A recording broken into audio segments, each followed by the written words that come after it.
Xin chào! Cảm ơn các bạn đã quan tâm đến vùng biển Aran trong phần 1. Bây giờ, chúng ta hãy cùng nhau theo dõi tiếp phần 2 của video nhé.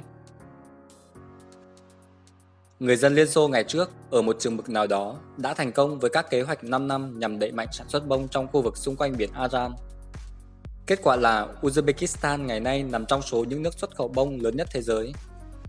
Nhưng họ đã không lường hết được những hệ lụy gây ra cho kinh tế, sức khỏe và môi trường. Ở các vùng biển còn sót lại, do nước bốc hơi nhiều nên độ mặn trong nước tăng cao chóng mặt, tiêu diệt hầu hết cá và sinh vật sống trong hồ. Sự biến mất của nguồn thủy sản kéo theo sự sụp đổ dây chuyền của nghề cá, ngành đóng tàu và các hoạt động cảng biển. Trên sa mạc, hàng loạt nghĩa địa tàu đã xuất hiện theo sau sự co lại của biển. Ngày nay, Aran bị ô nhiễm nặng nề, chủ yếu là hậu quả của các vụ thử vũ khí, các dự án công nghiệp và hóa chất độc hại. Các chất tồn dư từ thuốc trừ sâu và phân bón dùng trong nông nghiệp chạy qua các con sông nhỏ rồi đổ ra biển. Nhưng bởi vì Aran là hồ nước cuối cùng nên chất ô nhiễm không bị cuốn trôi mà chìm xuống các trầm tích dưới đáy. Khi nước bốc hơi, các lớp trầm tích đáy này tiếp xúc với không khí và bị thổi vào bầu khí quyển như những cơn bão bụi độc hại, có thể bay xa đến 500 km. Người dân nơi đây gặp phải hàng loạt nguy cơ về sức khỏe, gây ra các bệnh mãn tính như suy thận, ung thư, dị tật bẩm sinh, rối loạn hô hấp và miễn dịch. Tỷ lệ ung thư thực quản trong khu vực này cũng cao gấp 25 lần so với tỷ lệ trung bình của thế giới. Vào năm 2003, tuổi thọ trung bình của các khu vực quanh hồ giảm từ 64 tuổi xuống còn chỉ 51 tuổi. Tỷ lệ tử vong phần lớn từ các bệnh liên quan đến hô hấp do hít phải bụi có chứa muối. Chỉ tính riêng bệnh lao, mỗi năm đã khiến 2.000 người thiệt mạng.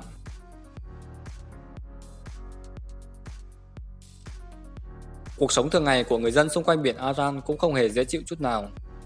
Biển Aran bao đời nay vốn giữ vai trò như một chiếc điều hòa không khí khổng lồ cho toàn vùng, giờ không thể tiếp tục giúp con người được nữa. Dân cư ở quanh biển phải hứng chịu mùa hè khô nóng đến 50 độ C và mùa đông kéo dài hơn, lạnh hơn với mức nhiệt có thể đạt âm 40 độ. Ngoài sự biến mất của ngành đánh cá, nông nghiệp cũng bị ảnh hưởng nghiêm trọng. Nước biển làm bay hơi các lớp đất, cát chứa hàm lượng natri rất cao, cộng thêm bầu không khí ô nhiễm khiến cho việc canh tác không mang lại năng suất như trước.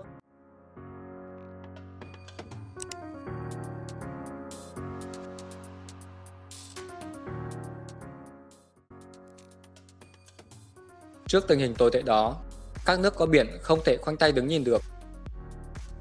Công việc khôi phục biển được thực hiện ở phần Aran Bắc.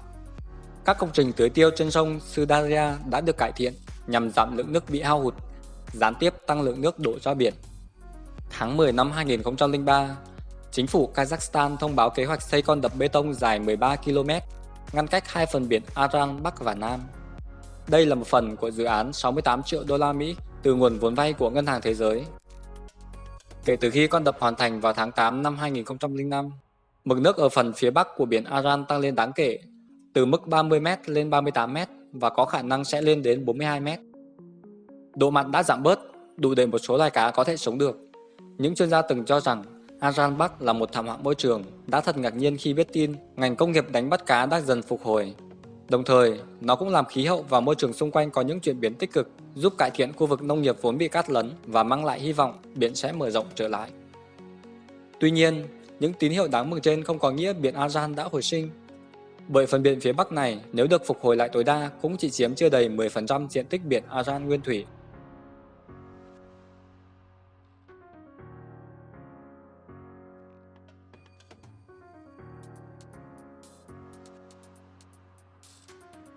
Khu vực phía nam biển Aran vẫn đang tiếp tục thu hẹp dần.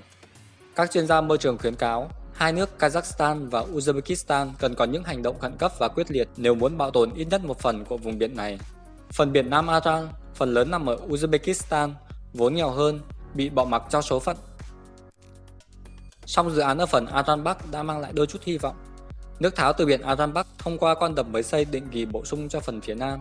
Các cuộc thảo luận đang diễn ra về khả năng nối lại con kênh giữa hai phần Bắc và Nam.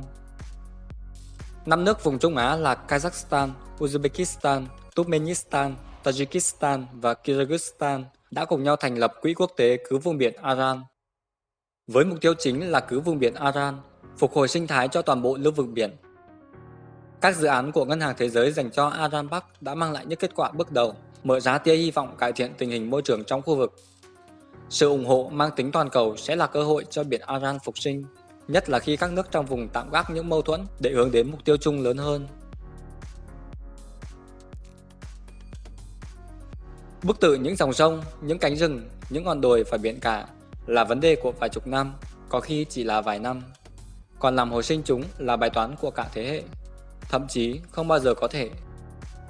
Bài học sinh thái ở Aran là quá đắt, nhưng nó sẽ làm cảnh tỉnh nhiều nước đang định đánh đổi môi trường thiên nhiên trong lành với phát triển kinh tế không bền vững. Chúng mình rất hy vọng rằng video này đã mang đến cho các bạn những kiến thức thú vị cũng như nâng cao nhận thức về vấn đề môi trường. Xin cảm ơn các bạn đã chú ý đón xem.